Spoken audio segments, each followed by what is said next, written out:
जय हिंद। इस वीडियो में हम लोग देखेंगे मानव स्वास्थ्य और रोग। इस वीडियो का जो फर्स्ट भाग है उस भाग में हम लोगों ने समझा था इसका इंट्रोडक्शन कि रोग क्या होता है, स्वास्थ्य क्या होता है, रोग कितने प्रकार के होते हैं। तो मैंने आपको सारा डिटेल्स बताया था, सबकी जानकारी दी थी।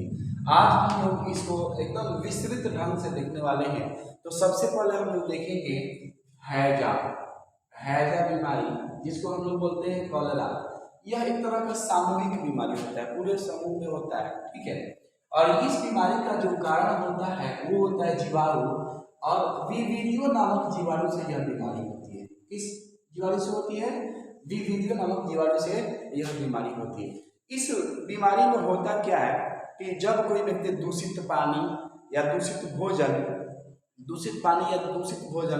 करता है तो उसको यह बीमारी हो जाती है। और यह बीमारी मनुष्य के आंत में पहुंच करके एक विषैले पदार्थ को स्रावित करती है, जिस वजह से मनुष्य को बार बार उल्टी होती है, पैखाना होता है और बहुत सारी कमियां आती है मनुष्य के शरीर में इस बीमारी का वजह से। तो अब इस बीमारी का लक्षण क्या होता है वो हम देखने वाले हैं। तो इस बीमारी में बार बार पानी जैसा पैखाना के साथ उल्टी होता है। जब किसी व्यक्ति को हैजा पकड़ लेता है तो उसे बार बार पैखाना होता है और साथ ही साथ उसे उल्टी भी होती है।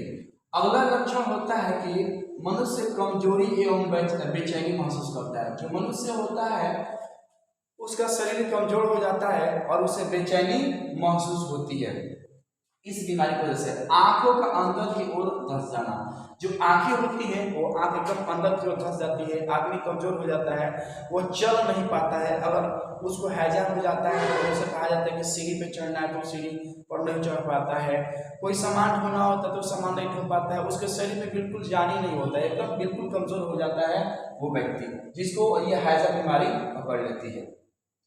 अब इस बीमारी का नियंत्रण हम कैसे करेंगे? तो जब व्यक्ति को हैजा हो जाती है तो उस व्यक्ति को ORS का घोल दिया जाता है। ORS में पानी होता है, नमक, चीनी, इसका घोल तैयार किया जाता है और समय समय पर व्यक्ति को ORS का घोल पिलाया जाता है। ORS का घोल पिलाने से उस व्यक्ति को कुछ समय के लिए राहत मिलती है, उसके बाद उसे तुरंत डॉक्टर के पास ले जाया जाता है। प्राथमिक उपचार हो जाता है इस ORS के घोल के वजह से। अगर वो बीमारी कंट्रोल नहीं हो पाती है तो उसे डॉक्टर को दिखाना पड़ता है। अब इस बीमारी को हम रोकथाम कैसे करेंगे? जो हैजा बीमारी है इसको हम कैसे कंट्रोल करेंगे, इसको कैसे रोकथाम करेंगे? तो इसके लिए है कि समय समय पर टीका लगवाएं। जिस व्यक्ति को हैजा हो गई है उस व्यक्ति को समय समय पर टीका लगवाना चाहिए।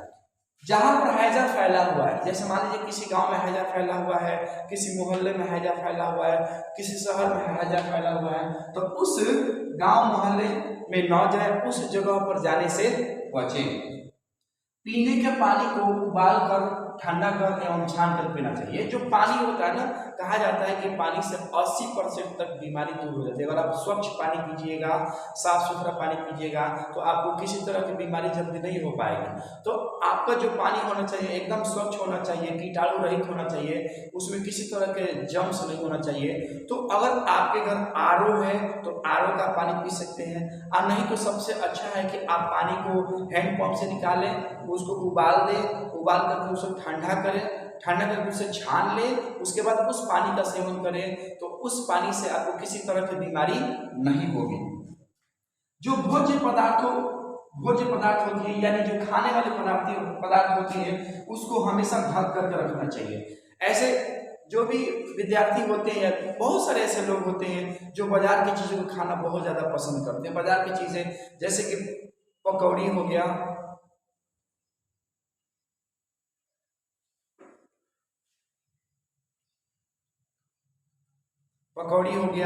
और समोसा हो गया, जलेबी हो गया, तो ये जो भी चीज़ें होती है उन चीज़ों को खाने से ये बीमारी पकड़ लेती है। अब कैसे बीमारी पकड़ती है? जैसे मान लीजिए कि वो ओपन है, खुला हुआ है, और उस खुले मिठाई को आप खाते हैं तो उस खुले मिठाई पर जो घरेलू मक्खियाँ होती है वो गंदे गंदे जगहों पर बैठती है और वहाँ से उठ करके उस मिठाई पे बैठती है और उसके पैर में जो जम्स चिपके हुए होते हैं वो जम्स उस मिठाई के अंदर चले जाते हैं और उसी का सेवन करने से ये हैजा पकड़ लेता है। गंदा मिठाई खाने से, बेकार मिठाई खाने से ये बीमारी पकड़ लेती है। आप देखते हैं कि जो होटल होते हैं, तो होटलों में एक तेल से कई बार मिठाइयाँ बनाई जाती हैं। तीन दिन का 4 दिन का तेल होता है और उसी तेल में मिठाई छानता है, जिसमें जो पौष्टिक आहार होता है उस तेल में एक बार यूज करने से कम हो जाती है और उसी तेल को बार बार यूज किया जाता है तो वो उसमें जो भी चीज़ बनता है वो सारा चीज़ बेकार हो जाता है, नष्ट हो जाता है, उससे हमको कुछ नहीं मिलता है, सिर्फ मिलता है तो बीमारी होती है। इसलिए बाजार के सामानों को नहीं खाना चाहिए, बाजार के सामानों को खाने से बचना चाहिए। और खासकर जो आप लोग जैसे विद्यार्थी हैं, आप लोग बाजार के खानों को बहुत ज़्यादा पसंद करते हैं, पकौड़ी कचौड़ी ये सब नहीं खाना चाहिए। और जो ओपन हो उसे तो बिल्कुल छूना ही नहीं चाहिए, जो ढका हुआ हो उस सामानों को थोड़ा बहुत खाना चाहिए, कंप्लीटली उसी पे डिपेंड नहीं होना चाहिए। तो इसलिए अपने भोज्य पदार्थों को, वो जो भोज्य पदार्थ उस भोज्य पदार्थ को हमेशा ढक कर रखना चाहिए। अब लास्ट वाला जो पॉइंट है, रोगी के पैखाना एवं उल्टी को ढक कर के रखे। अब जिस व्यक्ति को हैजा पकड़ा हुआ है उस व्यक्ति का उल्टी हो या पैखाना हो उसको मिट्टी से दबा दे, उसको मिट्टी से ढक दे, ताकि उस पैखाने के पास उस उल्टी के पास अगर कोई व्यक्ति जाता है तो उसे वो जम्स नहीं आया, वो जीवाणु उसके शरीर में एंटर नहीं करे और वो पीड़ित न हो। ठीक है, इसके बाद अब हम लोग देखने वाले हैं टीबी या क्षय रोग। टीबी, इसको टीबी का मतलब होता है ट्यूबरकुलोसिस और टीबी को हिंदी में कहा जाता है क्षय रोग। आप लोग टीबी मत समझिएगा, टीबी का मतलब होता है टेलीविजन और टेलीविजन का हिंदी होता है दूरदर्शन, तो वो नहीं है, ये है टीबी। टीबी का मतलब है ट्यूबरकुलोसिस। ये जो टीबी होता है ये एक तरह का जीवाणु से होने वाला बीमारी होता है। ये किस जीवाणु से होता है? तो टीबी माइकोबैक्टीरियम नामक जीवाणु से होता है। और ये जो टीबी होता है ना, किस किस अंग, मनुष्य के किस किस अंग को प्रभावित करता है? तो फेफड़ा को प्रभावित करता है, हड्डी को प्रभावित करता है, श्वास नली को प्रभावित करता है, लसिका ग्रंथि को प्रभावित करता है। इस रोग में जब किसी व्यक्ति को यह रोग हो जाता है तो व्यक्ति खूब खांसता है और खांसता है तो उसके शरीर से जो माइकोबैक्टीरियम जीवाणु हैं 1 मीटर दूरी तक जाते हैं और उस एरिया में कोई स्वस्थ व्यक्ति आ जाता है और वो सांस ले ले उस एरिया में तो उसको भी टीबी होने की शंका रहती है। इसलिए जिस व्यक्ति को अगर टीबी हो जाती है उस व्यक्ति से दूरी बनाए रखना चाहिए। अगर वो खांसता है तो उसके पास न जाए और उसे सलाह दे कि आप कभी खांसो तो अपने मुंह पर रुमाल या कोई कपड़ा रख करके खांसो, इससे बीमारी से बचा जा सकता है।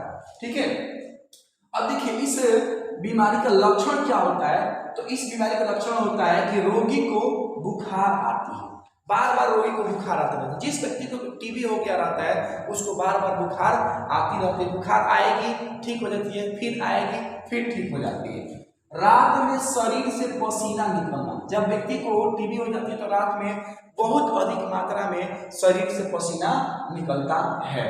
रुधिर युक्त कफ निकलना, जब व्यक्ति खूब खांसता है तो खांसते खांसते उससे बलगम बाहर निकलता है और बलगम के साथ साथ रुधिर भी बाहर निकल जाता है। हाथ में ऐसे लेने से रुधिर एकदम दिखाई देता है। उसके बाद वजन में कमी हो जाती है, जब व्यक्ति को टीबी हो जाती है तो उसके शरीर के वजन में भी कमी हो जाती है। अगर टीबी हो गई किसी व्यक्ति को तो देखना कि वो जो व्यक्ति होता है एकदम दुबला पतला हो जाता है, उसका शरीर एकदम वीक हो जाता है, उसके शरीर का वजन कम हो जाता है। अब इस टीबी को हम लोग कैसे नियंत्रण करेंगे, इसके रोकथाम कैसे करेंगे, आइए देखते हैं। तो जिस व्यक्ति को अगर टीबी हो गई हो उसको अलग कमरे में रखना चाहिए। व्यक्ति को हमेशा अलग कमरे में रखना चाहिए। ऐसा ना कि चलो आपका लड़का है या आपका बाबू है तो उसको टीबी हो गया है और उसको अपने पास लेके सो रहे हैं तो पता चले घर में सबको टीबी फैला दिया, तो ऐसा नहीं करना चाहिए। प्रेम है आपसे, उसके साथ आपका प्रेम है, बहुत अच्छी बात है। लेकिन जब उसको बीमारी हो गई है तो उसे एक अलग रूम दे, एक अलग कमरा दे दें और उस कमरे में उसको रखें, ताकि वो बीमारी उसी तक सीमित रहे और उसका इलाज करवाएं। और उसका इलाज करवाइएगा तो वो व्यक्ति ठीक हो जाएगा, वो आपका लड़का ठीक हो जाएगा।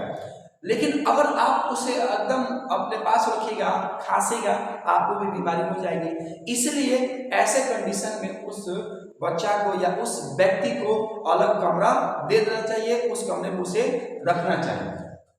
संतुलित आहार नियमित रूप से लेना चाहिए। जिस व्यक्ति को टीबी हो गई है उसे संतुलित आहार नियमित रूप से लेना चाहिए। संतुलित आहार क्या होता है? तो हमारे भोजन में पाए जाने वाले सभी पौष्टिक आहार को, सभी पौष्टिक पदार्थों को संतुलित आहार कहा जाता है। अगर आपके भोजन में कार्बोहाइड्रेट हो, प्रोटीन हो, विटामिन हो, मिनरल्स हो, तो वो संतुलित आहार कहलाता है। और नियमित रूप से संतुलित आहार लेने से टीबी कम हो जाती है, व्यक्ति के शरीर के अंदर जो कमजोरी होती है वो दूर हो जाती है और वो व्यक्ति ठीक हो जाता है। जहां तहां न थूकना चाहिए। अगर किसी को टीबी हो गया है तो उसको इधर उधर यत्र तत्र नहीं थूकना चाहिए।